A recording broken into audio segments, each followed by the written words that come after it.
비밀하신 그 말씀들이 우리 심령에 새겨지게 하여 주시옵소서.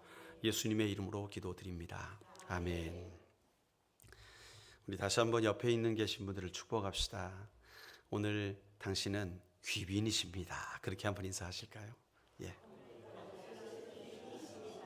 예. 이곳에 모인 여러분들 한 분 한 분이 다 우리 하나님의 귀빈이십니다. 예, 귀한 자리에 초청 받으셨습니다. 예. 왜냐하면 여러분, 하나님께서 여러분들을 부르신 이유가 있거든요. 여러분들을 복의 근원 되시라고. 예. 여러분 한 사람 한 사람이 복의 근원 되시라고 이 자리에 불러주셨으니 우리가 참 귀빈 아닙니까? 예. 여러분, 복의 근원의 길을 걸어가는 이 아브라함에게 하나님께서 계속해서 하시는 일이 있거든요. 반복적으로 하시는 일이 있습니다. 그게 뭐냐면 약속을 주시는 거예요. 뭐를 주신다고요? 약속을 계속 주세요. 하나님이 복의 사람으로 딱 아브라함을 세우시기 위해서 막 환경을 주시고 물질을 주시고 막 그렇게 하시는 것이 아니라 지속적으로 나타나셔서 약속을 주세요. 약속. 그래서 아브라함이 그 약속을 붙잡고 걸어가게 하셔서 믿음의 근원이 되게 하시는 거죠. 아브라함이 하나님의 약속을 붙잡고 나갈 때 이제 복의 근원이 되어 가는데 더불어 얻어지는 게 뭐냐면 그 약속 믿고 순종하여서 하나님의 뜻을 이루고 또 약속 믿고 순종하여서 하나님의 뜻을 이루고 해서 하나님과의 믿음의 관계가 형성이 되는 거예요. 처음부터 아브라함이 믿음이 좋았던 게 아니에요. 그 약속을 붙들고 기다리고 기도하며 나아가다 보니까 믿음이 생겨졌던 것이죠. 그런데 여러분, 항상 약속이 들린다고, 약속의 말씀을 들었다고 우리가 항상 믿음으로 반응합니까? 여러분들은 어떠세요? 여러분들은 약속의 말씀을 들을 때마다 언제나 믿음으로 반응하십니까? 그냥 절망은 하나도 없고, 두려움도 하나도 없고 언제나 해피하십니까? 이게 참 그렇지 않은 때가 많은 것 같아요. 오늘 사라도 보니까 그렇더라고요. 사라가 누군지 아십니까? 아브라함 와이프입니다. 이 아브라함 와이프 사라가 아브라함과 함께 65세 때, 아브라함 75세 때 하나님이 약속의 말씀을 듣고 동네를 떠났어요. 고향을 떠나서 이민을 갑니다. 저 가나안 땅이라는 곳으로 이민을 가서 사는데, 아니 하나님께서 또 나타나서 또 약속을 주시고 또 나타나서 또 약속을 주시는데 약속만 주시지 뭐 잡히는 게 없는 거예요. 그러니까 사라가 여러 생각이 많죠. 그래가지고 아브라함한테 자기 시종 하갈을 붙여줘가지고 이스마엘까지도 낳았어요. 왜? 하나님이 약속하셨거든. 너를 통해 아들을 낳으리라. 나는 벌써 여성으로서 아들을 낳을 수 있는 몸이 아닌데, 여기서 보니까 생리가 끊어졌다 그랬잖아요. 그런데 하나님은 또 약속을 계속 주셔. 그러니까 나름대로 방법을 쓴 거 아니겠습니까? 하갈을 줘가지고 이스마엘을 낳았는데 하나님은 그 아이도 아니래. 그런데 오늘 하나님이 천사의 모습으로 또 나타나셨어요. 구약에서 여기 하나님의 사람이다 이렇게 나타나는 부분이요, 하나님이 인간의 모습으로 오실 때가 있습니다. 천사를 보내셔가지고 인간의 모습으로 오셔서 이 대화할 때가 있는데 오늘 그 모습이에요. 여기 하나님의 사람이 아브라함에게 나타나셨다는 것은 하나님이 나타나셨다, 하나님이 말씀하셨다, 그렇게 생각을 해도 돼요. 자, 나타나서 말씀하시는 말이 내년 이맘때에 네가 사례로부터 아들을 얻을 것이다. 아브라함과 장막에서 그 말씀을 나누는 거예요. 그 말을 이제 대접하던 사라가 이제 빵을 구워서 막 이렇게 왔다 갔다 하다가 그 장막 입구에서 이렇게 들어요. 내년에 내가 애를 낳는다고? 지금 하와 나이가 90살이에요. 우리 신봉남 우리 여사님 연세가 90살보다는 조금 어리시죠. 근데 내년에 애 낳으신다면 어떻게 하시겠습니까? 내년에 애를 또 하나 낳는데요. 은혜자매 동생.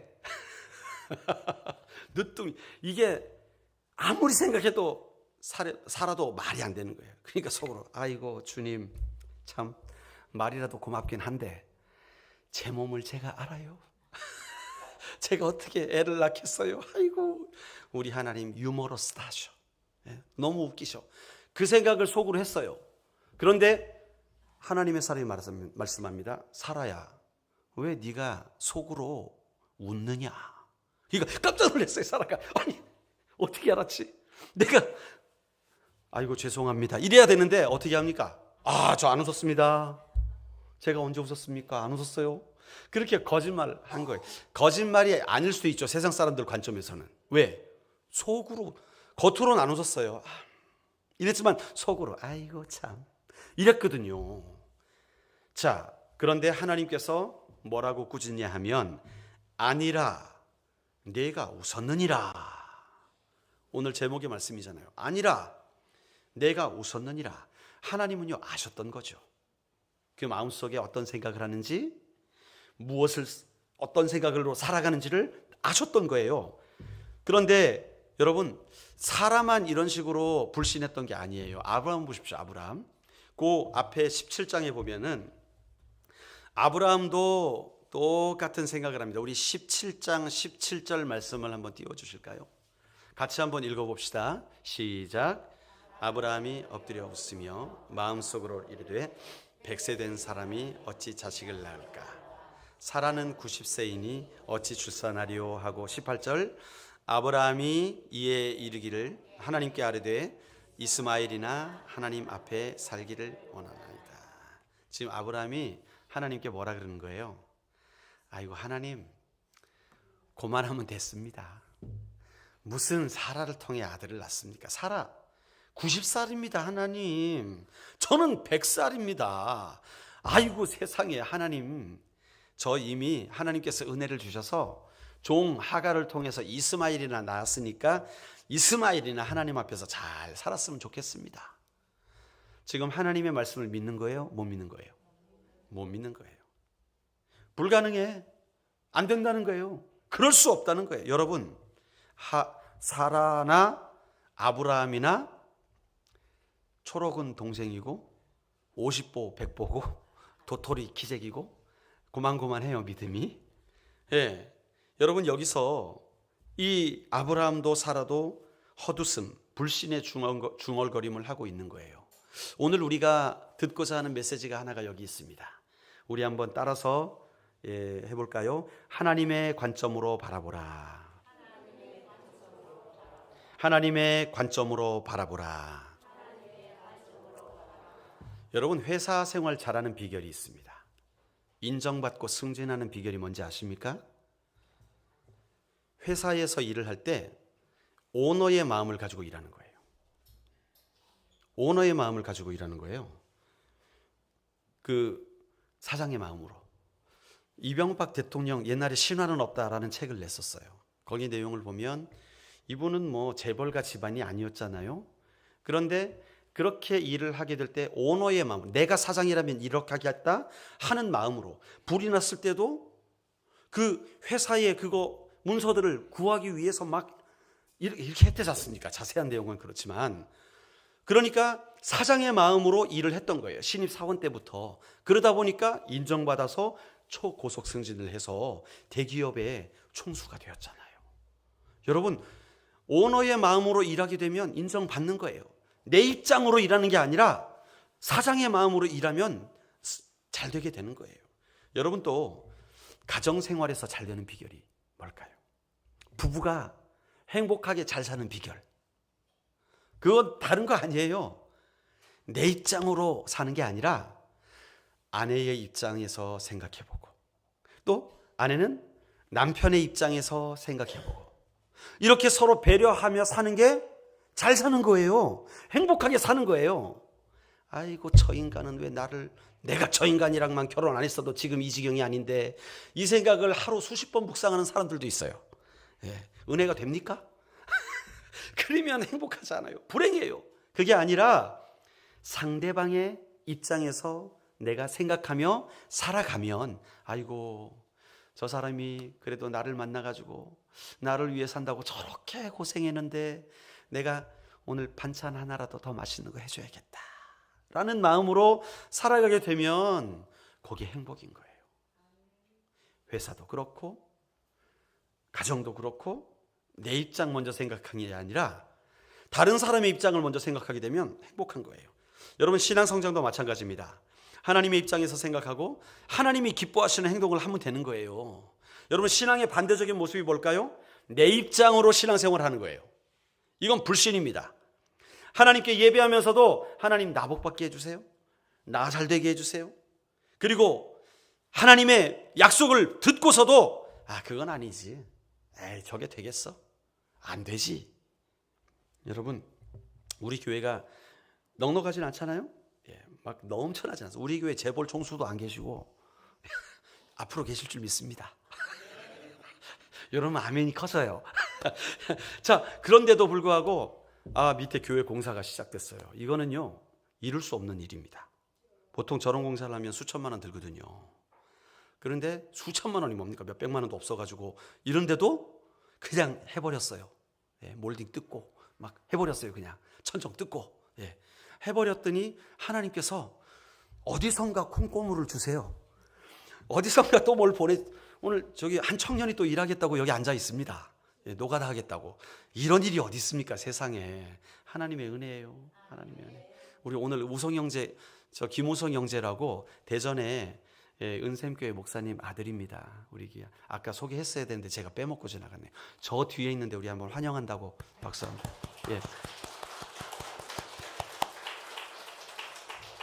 저 친구가 일하면 사다리도 덜 필요해요.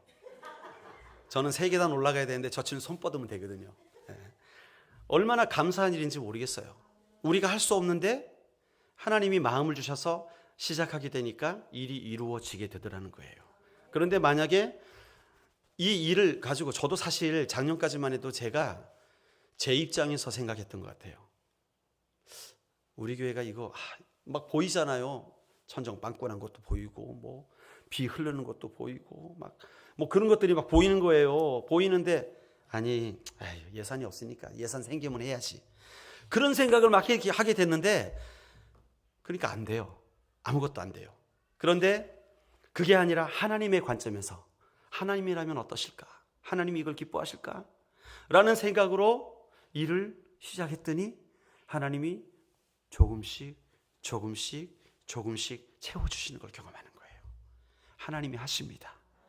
우리 하나님의 일하심과 공급하심에 우리 감사의 박수 한번 하실까요?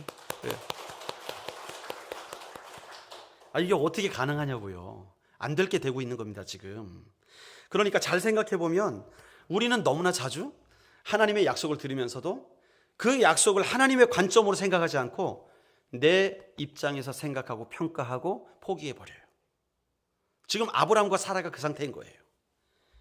여러분, 그런데 잘 생각해 보면 하나님의 일하시는 것은요, 우리가 못한다고 하는 그 지점, 우리가 약하다고 하는 그 지점에서 하나님은 기적을 일으키십니다. 성경을 읽어보세요. 하나님의 기적은 언제 일어났습니까? 우리가 할 수 없을 때 일어난 거예요. 우리가 안 된다고 할 때, 우리는 도저히 못해요 라고 말하는 그때에 하나님의 기적은 나타나는 거예요. 여러분, 먹을 게 없는데 주님이 말씀하세요. 너희가 5,000명에게 먹을 걸 나눠줘라? 못해요, 없어요, 안 됩니다 라고 할 때 오병이어의 기적이 일어났어요. 여러분, 홍해가 갈라진 사건을 보세요. 앞에는 홍해가 가로막고 있고 뒤에는 애국 군대가 쫓아와서 죽이려고 하고 있고, 앞으로 가면 물에 빠져 죽고 뒤로 가면 군인들한테 칼에 의해 죽게 되고, 어쩔 수가 없는, 아무것도 할 수 없는 상황이에요. 그런데 그때 하나님의 기적이 나타나는 거예요. 하나님은 홍해를 가르시고 그들을 마른 땅으로 지나가게 하시고 그 모든 군대를 수장시켜 버리신 거예요. 여러분, 또 여리고성 어떻습니까? 이게 말이 됩니까? 하나님의 전략이 떨어집니다. 매일 한 바퀴씩 6일 동안 돌고 7일째 되는 날 여리고성을 7바퀴를 돌아라. 그리고요, 돌아가잖아요. 생각이 돌아갈 거 아니에요. 여러분, 리모델링을 하는데 리모델링 해라. 어떻게 해요? 돈 없는데요? 안 되겠는데요? 안 되잖아요? 그런데 하나님 하라는 거예요. 7바퀴 돌았어요. 그리고 마지막 날 또 돌았어요. 돌면, 돈다고 성벽이 무너집니까? 그게 상식적으로 여러분 말이 됩니까? 무슨 일본의 진도 9 정도의 지진이나 와야 이 여리고성이 무너지지 돈다고 무너집니까? 이해가 안 돼요. 그런데 돌았어요. 돌았더니 무너졌어요. 여러분, 이게 하나님이 일하시는 방법입니다.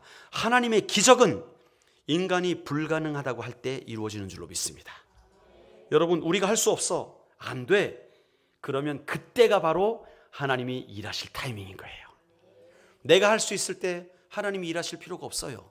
그러나 내가 할 수 없다고 고백할 때, 하나님만이 하실 수 있다고 고백할 때 바로 그 순간 기적은 일어나는 것입니다. 아브라함과 사라가 아이를 낳을 수 있습니까, 여러분? 어떻게 하면 낳을 수 있을까요? 시험관하기? 그러면 가능할까요? 아니면 저 세브란스 병원 정도 가면 가능할까요? 부산에 무슨 유명한 산부인과가 있다대요. 거기 가면 사라가 아이를 낳을 수 있을까요? 아니에요. 우리 입장에서는 할 수 없지만 하나님의 입장으로 생각하면, 하나님의 관점으로 나아가면 가능해지는 거예요. 여러분, 여러분의 삶이 하나님의 관점으로 살아가면서 여러분이 삶 가운데 하나님의 기적이 펼쳐지기를 주의 이름으로 축원드립니다. 그래서 우리는 하나님의 관점으로 바라봐야 되는 거예요. 아멘. 자, 두 번째 나누고 싶은 메시지가 있어요. 첫 번째는 하나님의 관점으로 바라보아라. 두 번째는요, 중보자의 마음으로 살아라 라는 메시지를 나누고 싶습니다. 아브라함이 그렇게 하나님의 사람들을 대접하고 이제 배웅을 합니다. 그분들이 어디로 가나 배웅하다 보니까 소돔으로 간대요. 소돔 땅은 여러분 아시죠? 롯이 아브라함과 나누어지게 될 때 선택하였던 땅이에요. 거기는 풍요로운 땅이고 죄악이 가득한 땅이었습니다. 그런데 이 하나님께서 그 소돔 땅에 가서 그 죄악이, 땅이 부르짖고 있다, 땅이 울부짖고 있다, 너무 죄가 가득해가지고, 그래서 얼마나 심한지 내가 한번 가보련다 하고 가신다는 거예요. 하나님이 사람의 모습으로. 그러니까 아브라함이 그때 뭐 합니까? 중보기도를 합니다. 어디를 위해서? 소돔을 위해서. 여러분, 근데 잘 생각해 보세요. 아브라함이 지금 소돔 위에서 중보기도 할 때입니까? 지금 아브라함 자기 발등에 불이 떨어졌잖아요. 지난 24년 동안 아이를 주신다고 해가지고 집도 떠나고 고향도 떠나고 다 끌고 이민 와가지고 여기 살고 있는, 지금 아이가 있어요, 없어요? 그래가지고 그냥 편법 써가지고 이스마엘 아닌데 그것도 아니래. 그래가지고 또 약속을 주시는데 그거 웃겨가지고 웃다가 걸렸어. 이거 진퇴양난이잖아요. 그래서 지금 아브라함과 사라의 심정은 지금 작정기도를 해야 되는 거예요. 왜? 내년에 아이를 주신다고 약속했으니까 우리가 준비돼야 될 거 아니에요. 믿음도 없잖아. 그러니까 하나님, 우리에게 믿음 주세요. 하나님의 약속을 이뤄주세요. 작정기도라도 해야 될 입장이에요. 그런데 지금 아브라함은 자기 아들을 낳기 위해서 기도하는 게 아니라 누구를 위해 기도하고 있어요? 소돔을 위해 기도하고 있는 거예요. 소돔 땅을 위해서. 물론 롯이 살고 있죠. 그러나 롯만 건져달라고 기도해도 될 텐데 그게 아니고 소돔 땅 전체를 위해서 지금 아브라함이 기도하는데, 기도의 내용을 보십시오. 자, 하나님께서 소돔과 고모라를 바라보시면서 그 계획을 숨기지 않고 아브라함에게 말씀하셨다 그랬죠.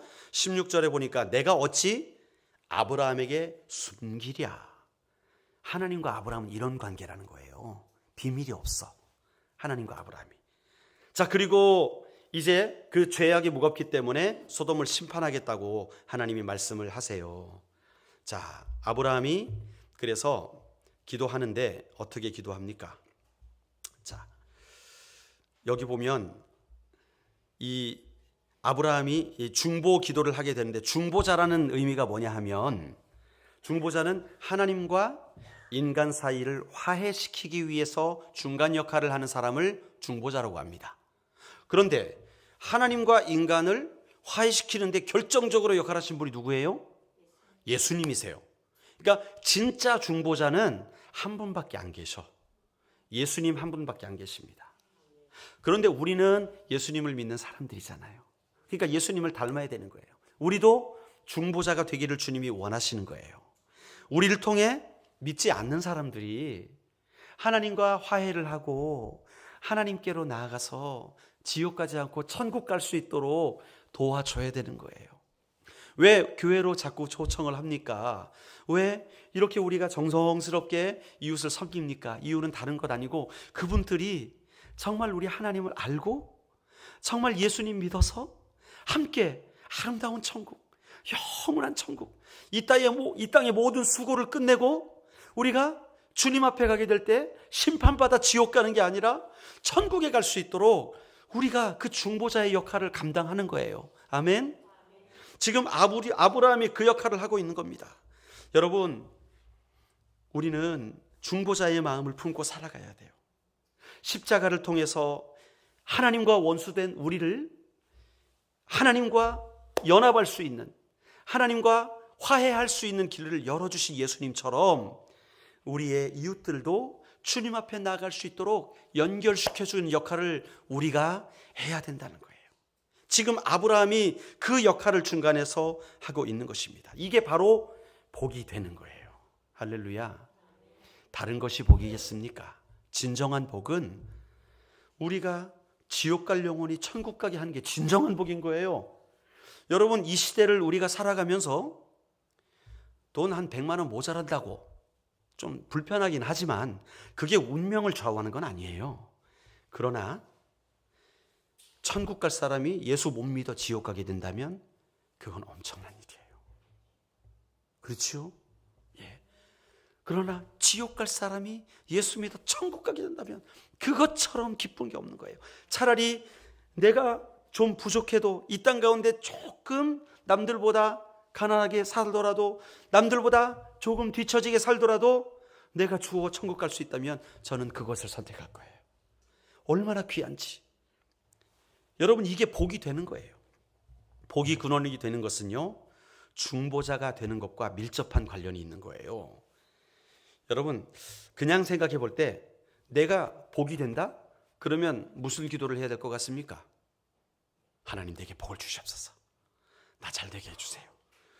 내가 복이 돼야 되니까 우리 자녀도 잘 돼야죠. 자녀도 잘 되게 해주세요.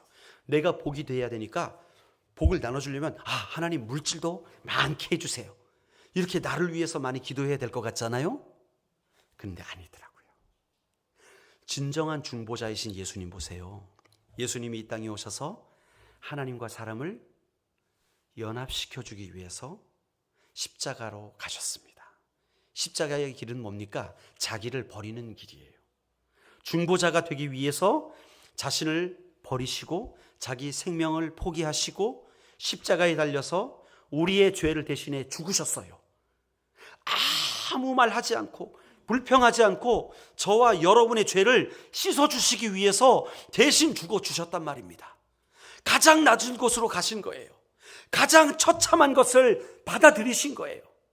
그게 예수님의 사랑이었고 희생이었습니다. 그런데 하나님은 그 예수님의 자기 비움을 어떻게 하십니까? 부활하게 하세요. 새로운 생명을 주셨습니다. 사망 권세를 이기시고 부활하셨어요. 그리고 예수님을 그냥 부활만 하고 일반인으로 살게 하신 게 아니라 저 하나님의 보좌 우편에 앉히십니다. 가장 영화로운 자리에 앉히세요. 그리고 온 천하 만물이 그 발 아래에 엎드려 절하는 그런 권세를 예수님에게 주십니다. 가장 높은 이름으로 예수님을 앉히십니다. 그게 바로 하나님께서 중보자에게 하신 일이었어요. 여러분, 우리가 이웃을 위하여 섬기고 막 굽신거리고, 어떤 사람들은요 그래요. 내가 그 사람한테 굽신거릴 게 뭐가 있나? 내가 잘못한 게 뭐가 있고 내가 부족한 게 뭐가 있고 뭘 그렇게 굽신거릴 게 있나? 라고 생각을 하지만 아니에요. 내가 그를 사랑하고 내가 그를 존대하고 그를 섬겨주면서 내가 예수님처럼 중보자가 되는 거예요. 내가 그런 중보자가 되면 그가 나를 통해 하나님을 알게 되고 예수님을 믿어서 마음에 초청하게 되면 그 사람도 하나님과 연합되어져서 구원받게 되는 거예요. 우리처럼 천국 갈 수 있게 되는 거예요. 할렐루야. 하나님이 우리를 그런 중보자로 살길 원하신다는 거예요. 그 예수님처럼 중보자의 삶을 살아가라 라고 요청을 하시는 거예요. 이 아브라함이 지금 바로 그 길을 걸어가고 있는 것입니다. 복의 근원이 된다는 것은 이렇게 중보자의 마음을 가지고 살아가는 거예요. 자, 이제 세 번째 메시지를 나누고 싶습니다. 세 번째 메시지는요, 따라하겠습니다. 의인의 길을 구별함으로 살아라.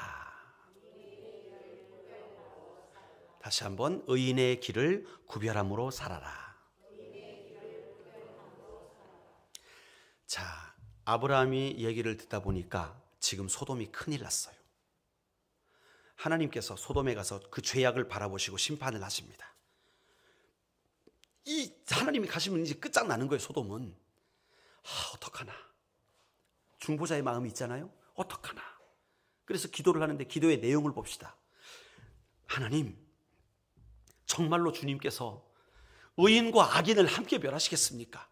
설마 저 큰 소돔 땅에 착한 사람, 의인이 없겠습니까? 하나님의 사람이 없겠습니까? 하나님, 의인 50명이 저 안에 살고 있다면 하나님 저 소돔을 멸망시키시겠습니까? 그러니까 하나님 뭐라서요? 의인 50명이 있으면 내가 용서하겠다. 멸망시키지 않겠다. 하나님 감사합니다 하려다가 아브라함이 생각해 보니까 50명 없을 것 같아. 50명이 없을 것 같아. 하나님 잠깐만요. 타임 5명 깎읍시다. 하나님 45명, 의인이 45명 정도만 되면 저 성을 멸망하시겠습니까? 하나님이 멸망 안 하겠다. 또 찜찜해. 5명만 더 깎읍시다. 하나님 40명만 있으면 하나님 멸망시키시겠습니까? 아니 40명 있으면 내가 용서하겠다. 그래서 확신으로 돌아가야 될 것 같잖아요. 근데 또 찜찜해. 여러분, 아브라함이 하나님과 딜의 대가예요. 그죠? 참 딜 잘합니다. 지금 벌써 몇 프로 깎았어요? 20% 깎았거든요. 20% 깎았어요. 그런데 또 딜을 합니다. 하나님, 안 되겠습니다. 30명으로 합시다. 30명. 의인 30명이 있으면 저 상을 멸망시키겠습니까? 아니, 용서할게. 와, 여러분, 이런 상대방 만나면 대박 날 거예요. 그죠? 우리 장사할 때 이런 고객을 만나면 최고입니다. 얼마나 이 거래를 잘해요. 자, 그런데 아브라함이 그래도 괜찮아요. 20명, 10명 더 깎아가지고 20명이면 저 도성을 멸망시키시겠습니까? 아니, 내가 용서하겠다. 여러분, 우리 하나님이 이러신 거예요. 우리 하나님의 마음은 정말 내가 구원할 수 있는 방법이 있다면, 의인이 몇 명이라도 있다면 나는 그 성을 멸망하고 싶지 않아. 그 성을 내가 원해서 멸망시키는 게 아니야. 주님의 마음이 이러신 거예요. 지금 중보하는 아브라함이 20명에서 또 깎아요. 하나님, 이 소돔성 가운데 단 10명이라도 있으면 주님 멸망시키시겠습니까? 애타는 마음으로 기도하는 거죠. 애타는 마음으로. 아브라함도 이 소돔이 멸망당한 걸 원치 않아. 하나님도 이 성이 멸망당하는 걸 원치 않아. 10명이면 어떻습니까, 하나님? 그러니까 하나님께서 뭐라 그러세요? 의인 10명만 있더라도 내가 그 도성을 멸망시키지 않겠다. 용서하겠다. 아브라함이요, 더 깎고 싶은데 더 깎을 체면이 없죠. 이제 거기서 하나님께 맡겨드립니다. 하나님이 이제 사인하시죠. 그래, 딜이 끝났어요. 10명. 그런데 소돔에는 의인 10명이 없어서 하나님께서 결국 심판을 하십니다. 의인 10명이 없어서. 여러분, 우리 거제도는 어떨까요? 만약에 하나님께서 이 거제도에 오셔서, 거제도에 오시기 전에 저 통영 다리쯤에서 이 거제도를 바라보시면서 말씀하시는 거예요. 내가 이제 저기 내려가서 거제도의 땅을 보고 죄악을 보고 심판할 것이다. 그러면 여러분은 그 하나님 앞에 어떻게 하시겠습니까? 이 아브라함처럼 할 자신이 있으십니까? 이 거제도를 사랑하면서 이 거제도를 위하여 나의 체면을 무릅쓰고, 여러분, 이 지금 아브라함이 하나님 앞에 몇 번을 번복하는 거예요. 처음부터 10명 하지. 처음부터 10명 하지. 몇 번을 번복하는 거예요. 그런데 번복도 하고 또 하고 하면서 했던 이유는 정말 그 도성이 멸망하기를 원하지 않았던 거예요. 그 중보자의 마음이 있었어요. 여러분, 우리는 이 아브라함의 중보 기도에서 하나님과 대화를 나누는 가운데 반복되는 단어가 있어요. 의인과 악인이라는 단어를 보게 됩니다. 여러분, 오늘 본문에서도 하나님의 사람을 대하는 두 부류의 사람이 나와요.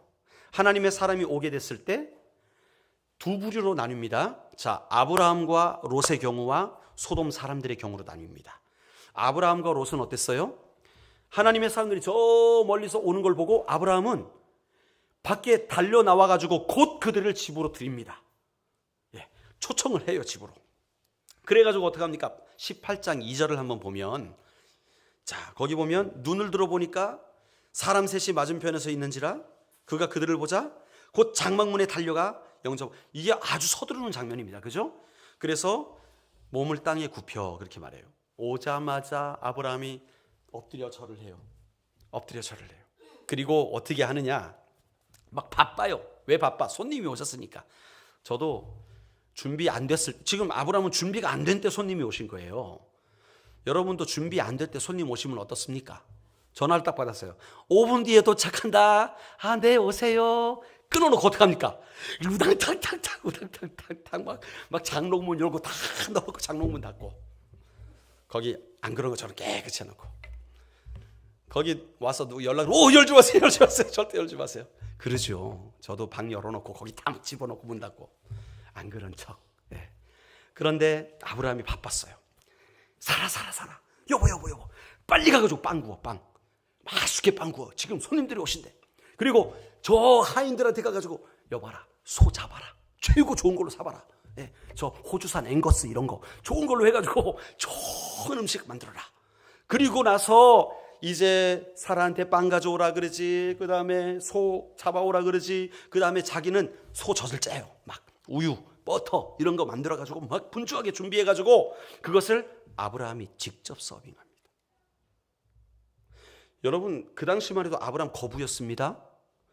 땅이 수용 못할 만큼 양떼를 많이, 종들을 많이, 군사들도 많이 가지고 있던 사람이었어요. 그런데 손님들을 어떻게 대접해요? 직접 자기가 서빙을 하는 거예요. 직접 자기가. 이게 아브라함이에요. 하나님의 사람을 대하는 의인의 모습인 거예요. 롯도 보십시오. 롯도 그 하나님의 사람들이 롯의 집에 오니까 어떻게 해요? 빨리 집 안으로 들여 모십니다. 그리고 빵을 구워서 대접합니다. 롯도 삼촌한테 좀 배운 것 같아요. 자, 그런데 또 한 부류의 사람이 나오죠. 하나님의 사람을 받던 사람들이에요. 누굽니까? 소돔성의 사람들. 그들이 하나님의 사람들이 롯의 집으로 들어가는 걸 봤어요. 그러더니 어떻게 합니까? 그 마을의 모든 남자들이 다 와가지고 문을 두들깁니다. 와, 여러분, 이 장면은요, 참 우리가 보기 민망한 장면입니다. 이거 18동그라미 해야 돼. 왜냐, 이게요, 정서상 정상인이 들을 수 있는 정서가 아니에요. 성경에 어떻게 이런 일이 기록되어 있을까 할 정도로 징그럽다 그럴까요? 여러분, 창세기 19장 4절과 5절을 한번 볼까요? 창세기 19장 4절 5절 말씀 한번 띄워주시기 바랍니다. 네, 같이 읽어보겠습니다. 시작.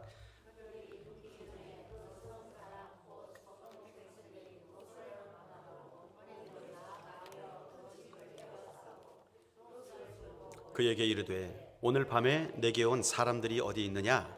이끌어내라. 우리가 그들을 상관하리라. 여기 우리가 그들을 상관하리라 라고 되어 있습니다. 여기 소돔성에 사는 모든 남자들이 다 롯 집 앞에 와가지고 협박을 하는 거예요. 문을 부술라 그럽니다. 당신 집에 있는 남자들 다 내놓으시오. 우리가 상관하겠소. 여기 상관한다는 말이요, 지금 우리가 쓰지 않는 표현이라 그런데 어떤 말이냐, 겁탈할 뿐만 아니라 동성애를 하겠다는 거예요. 지금 이 남자들이 그 천사들, 남자로 보였겠죠. 그 사람들과 남자끼리 잠을 자겠다는 거예요. 돌아가면서 그것도 온 동네 사람들이 다 모인 거예요. 그래가지고 축제처럼. 여러분, 얼마 전까지만 해도 퀴어 축제? 왜 그 사람들은 자꾸 헐벗어요 이렇게? 어? 옷 다 갖춰 입고 하지 차라리. 무슨 이거 다 벗어 제끼고 우통 벗고 뭐 무지개 이게 프랭카드 들고 뭐 자유 그러고 있고. 그게 자유입니까? 여러분, 지금 이게요. 지금 이 보이는 모습들이 롯의 집에서 일어난 거예요. 롯이 부탁을 합니다. 롯도 많이 더럽혔었던 것 같아요. 여러분, 저희 집에 오신 손님입니다. 그러지 마십시오. 차라리 우리 집에 딸들이 있습니다. 예쁜 딸들. 이 딸들은 남자를 모르는 사람이에요. 처녀예요. 그러니까 딸들을 마음대로 하십시오. 데려가서. 그리고 우리 손님들은 건드리지 마십시오. 여러분, 이게 또 아비가 할 소리입니까 이게? 딸을 팔아먹어요? 손님들 한다고? 여러분, 이게 지금 소돔의 상태였던 거예요. 이게 소돔의 상태였습니다. 우리나라도 점점 죄를 죄로 여기지 않는 분위기로 가고 있잖아요. 여러분, 지금 간음죄가 애매해진 거 아시죠?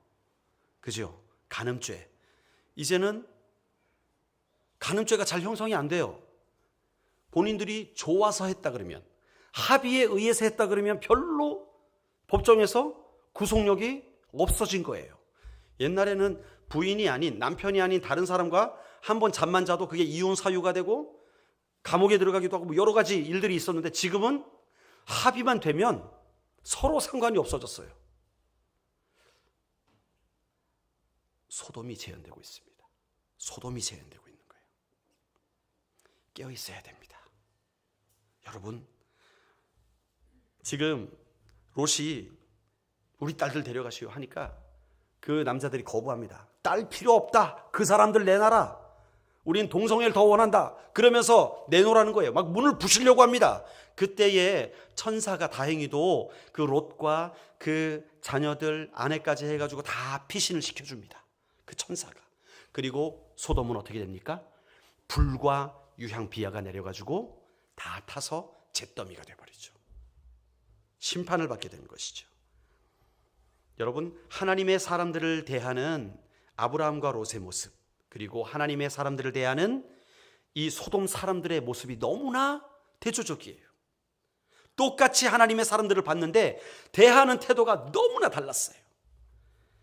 여러분, 여기 악인과 의인의 차이가 있는 거예요. 아브라함의 중보기도의 핵심은요, 의인이 이만큼 있다면 어떻게 할 것입니까? 였잖아요. 그 의인을 바라보는 마음이 있었던 거예요. 여러분, 하나님께서 왜 아브라함에게 소돔이 멸망할 것을 예고를 하셨을까요? 왜? 이유가 있을 거 아니에요. 그냥 가셔서 멸망시켜도 할 말이 없잖아요. 그런데 왜 굳이 먼저 아브라함에게 그걸 찾아오셔서 예고를 하셨냐고요. 그것은 이 사건을 통해서 아브라함 마음 속에 의인의 가치가 더욱 깊이 새겨지도록, 의인이 얼마나 소중한가를 아브라함 마음속 깊이 새기도록 하시기 위해서 하나님께서 하신 줄로 믿습니다. 여러분, 하나님은요, 우리가 의인의 길을 걸어가기 원하세요. 복의 근원의 길을 가는 우리는 여러분, 의인의 가치를 가지고 살아야 될 줄로 믿습니다. 우리 크리스찬들은요, 예수 믿는 사람들은요, 더 높은 잣대의 도덕적 기준을 가지고 살아가야 됩니다. 아멘이십니까? 남들과 똑같이 살면 안 돼요. 남들과 똑같이 사니까 개독교 소리를 듣는 거예요. 우리의 삶은 그런 삶이 아닙니다. 우리의 삶은요, 영광스러운 삶이 되어야 돼요. 거룩한 삶을 살아야 돼요. 여러분, 우리가 도덕적으로 옳게 사는 것이 기독교의 목적은 아닙니다. 기독교의 목적은 아니에요. 그러나 기독교인이라면 거룩하고 도덕적인 삶을 살아야 합니다. 그것이 하나님이 기뻐하시는 거예요. 오늘 하나님께서 아브라함에게 주시는 메시지가 있어요. 의인의 삶을 집중해라. 지금 내가 너에게 말한 이유는 네가 그 의인들을 위해 기도하라고. 아브라함이 50명이요, 40명이요, 45명, 40명, 30명, 20명, 10명 이렇게 기도할 때에 하나님과 대화하는 중에 얼마나 속이 탔을까요? 한 명이라도 더 있어야 되는데 의인이 한 명이라도 더 있어야 되는데, 그렇게 의롭게 살아가는 사람이 나와 같이 롯과 같은 사람들이 한 명이라도 더 있어야 되는데 라는 마음으로 기도했을 거 아닙니까? 이게 바로 하나님이 원하시는 삶이라는 거예요. 하나님을 안다면 그런 의로운 삶을 살라고. 아멘이십니까? 여러분, 악인의 심판을 보게 하시고 그들을 위해 기도하게 하심으로 의인의 삶을 집중하도록 하셨습니다. 하나님은 의인을 복의 근원으로 사용하실 줄로 믿습니다. 여러분 따라합시다. 나도 하나님이 택한 의인이다. 아멘. 아유, 목사님 무슨 말씀이세요? 저 꼬라지를 알아요. 제가. 저는 의인 아닙니다. 아니에요. 여러분, 의인은요 나의 어떠함 때문에 의인이 되는 게 아닙니다. 의인은요 내가 할 수 없을 그때, 나는 막 혈기도 일어나고 거짓말이 툭툭 튀어나오고 내가 당장의 위기를 모면하기 위해서 거짓말을 하는 거 너무 익숙하고 그런 사람인데 어떻게 의인입니까? 묻잖아요. 아니에요. 예수님께서 십자가 위에 달려 돌아가실 때 우리의 그 모든 죄, 우리의 과거의 죄, 현재의 죄, 미래의 죄까지 다 용서해 주실 수 있도록 주님이 일하신 거예요. 그렇기 때문에 우리가 그 예수님을, 그 십자가에 달려 죽으셨고 또 부활하신 그 예수님을 믿고 마음에 영접하기만 하면, 여러분, 우리는 하나님께서 그래 너는 의로운 사람이야 라고 말씀해 주시는 거예요. 나 때문이 아니라 누구 때문에? 예수님 때문에. 나는 변하지 않았어요. 나는 여전히 사기꾼 같아. 그런데도 내가 예수님을 믿는 순간 그 예수님의 하신 일이 나를 의롭게 만드는 거예요. 그게 은혜죠. 그게. 왜 은혜입니까? 내가 잘해서 내가 구원받는 것이 아니에요. 그건 은혜가 아니에요. 그럴 수도 없지만, 그러나 예수님 때문에 내가 구원받고 예수님 때문에 내가 의롭다 칭함을 받는 것, 이게 은혜인 줄로 믿습니다. 혹시 이 시간에 나도 그럼 예수님을 마음에 영접하고 싶어요, 나도 예수님이 나의 죄를 용서해 줬으면 좋겠어요 라고 생각하시는 분이 있다면 이 시간 저를 따라 하셔도 좋습니다. 우리 한번 예수님을 마음에 초청해 볼까요? 어렵지 않아요. 저를 따라 하시면 됩니다. 눈을 감으셔도 좋고 안 감으셔도 좋고 한번 저를 따라서 이렇게 이야기를 해보겠습니다. 주 예수님, 저는 죄인입니다.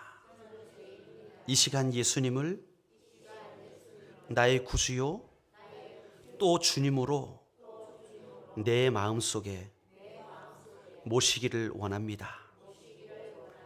나의 죄를 위해 십자가에 달려 죽으신 그리고 부활하신 예수님, 이 시간 내 속에 오셔서